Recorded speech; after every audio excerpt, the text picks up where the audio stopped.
यहाँ की बेटी हूँ, यहाँ की बहू। पाकिस्तान मुझे मतलब वो आना वो मेरे लिए मतलब पराया देश बन चुका है। अगर एक झूठ बोलूँगी तो 100 झूठ बोलने पड़ेंगे। तो मैंने जो सच था वो बोला है।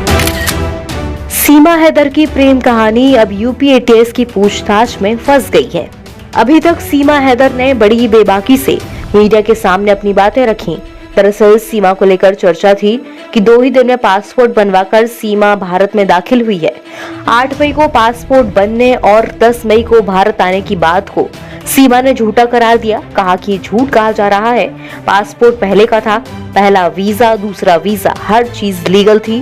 पासपोर्ट अक्टूबर 2022 का है, हालांकि डेट याद नहीं है। सचिन की प्रेमिका ने कहा कि मैंने कभी कुछ भी झूठ नहीं कहा, क्योंकि सच पर मुझे विश्वास है, सच में ताकत होती है, आगे सब सही होगा ऐसा मेरा भरोसा है। मेरा जो गुनाह है उसे मैं मानती हूँ। 6 पासपोर्ट होने के सवाल पर सीमा ने कहा उसमें 4 पासपोर्ट बच्चों के हैं। उसके एक पासपोर्ट में सरनेम नहीं था, इस वजह से नेपाल से वीजा नहीं मिला था, तभी उसने दोबारा पासपोर्ट बनवाया था।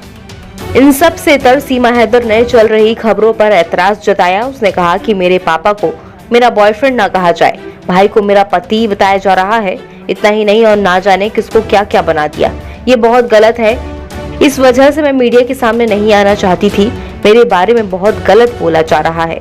मेरी रिक्वेस्ट है कि मेरे बाप को बाप रहने दे, बॉयफ्रेंड ना बनाए, भाई को भाई ही रहने दे। मैं वापस नहीं जा सकती, वहाँ मेरे लिए बुरी मौत इंतज़ार कर रही है।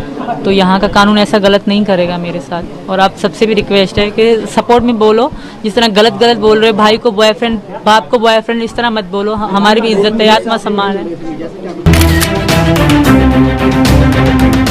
मीडिया रिपोर्ट्स के मुताबिक एटीएस की पूछताछ में सीमा हैदर ने कहा कि उसने साल 2019 के बाद ही पबजी गेम खेलना शुरू कर दिया था।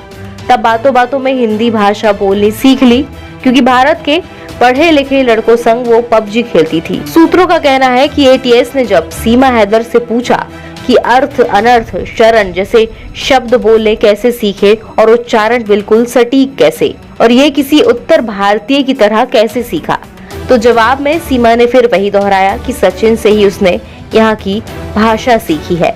इसके बाद पूछा गया कि सचिन मीणा तो खुद अच्छी तरह से हिंदी नहीं बोल पाता, वो पश्चिमी उत्तर प्रदेश की बोली बोलता है, तो फिर तुम्हें इसकी ट्रेनिंग किसने दी। इस पर सीमा ने चुप्पी साध ली।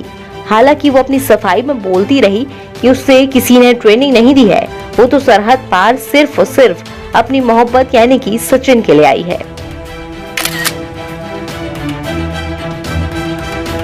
एटीएस सूत्रों की माने तो सीमा ने अब तक की पूछताछ में एटीएस के सारे सवालों के जवाब बेबाकी से दिए हैं, ठीक उसी तरह जैसे वो अभी तक मीडिया से खुलकर बात करती रही है। ऐसे में एटीएस ये समझने की कोशिश कर रही है कि कहीं ऐसा तो नहीं कि किसी ने सीमा को ट्रेनिंग देकर भारत रवाना किया हो, और कहीं ऐसा तो नहीं कि कोई अब भी उसकी मदद कर रहा। हंगामा टाइम्स की तमाम खबरों को देखने के लिए हंगामा टाइम्स को सब्सक्राइब कर लीजिए और बेल आइकन दबा लीजिए। अगर आपको ये वीडियो अच्छा लगा हो तो लाइक बटन प्रेस कर अपनी प्रतिक्रिया हमारे कमेंट बॉक्स में देना मत